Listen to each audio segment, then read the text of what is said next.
Bonjour et je suis très heureux de retrouver les paroissiens de Saint-Jacques des Hauts-de-Poitiers pour ce temps de questions et d'échanges. La première question qui m'est posée, pourquoi répondre aux prêtres et avec votre esprit? Quel est donc cet esprit dont on parle? Là aussi, très simplement, la structure de l'Eucharistie et la structure de toute liturgie est toujours un long et un vrai dialogue entre celui qui préside la célébration et l'ensemble des chrétiens qui célèbrent le Christ mort et ressuscité. Donc dans l'Eucharistie, il y a sans cesse des dialogues, des questions, des réponses, des salutations, des réponses, et l'Assemblée, le président, se répondent sans cesse dans ce dialogue incessant tout à fait important. Et avec votre esprit, donc, répond à cette salutation, le Seigneur soit avec vous. Il s'agit d'une salutation biblique et d'une réponse aussi biblique. Chez Paul, l'esprit, c'est quelque chose d'important. Lorsqu'il dit, par exemple, vous avez reçu un esprit qui fait de vous non des esclaves, mais des hommes libres. L'esprit, au fond, c'est cette partie la plus intime de nous-mêmes, la plus forte de nous-mêmes. Et donc, l'Assemblée reconnaît ici la personne qui va célébrer et elle lui répond pour que véritablement ce dialogue soit un dialogue liturgique qui s'adresse à Dieu le Père, le Fils et l'Esprit Saint. Donc il viendra 2 fois dans la célébration eucharistique, ce petit dialogue.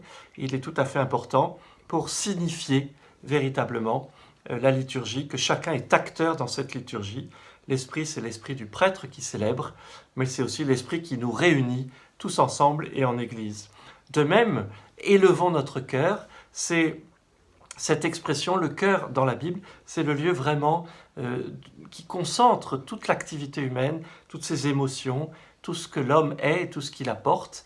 Donc nous disons notre désir à ce moment du début de la prière eucharistique, nous disons notre désir au fond, de laisser là, comme disent nos frères orthodoxes, de laisser là tout souci du monde pour essayer de se concentrer sur ce qui advient, sur Dieu qui vient à nous, pour essayer que notre esprit, notre cœur, notre corps soient disponibles à ce Dieu qui vient nous rencontrer.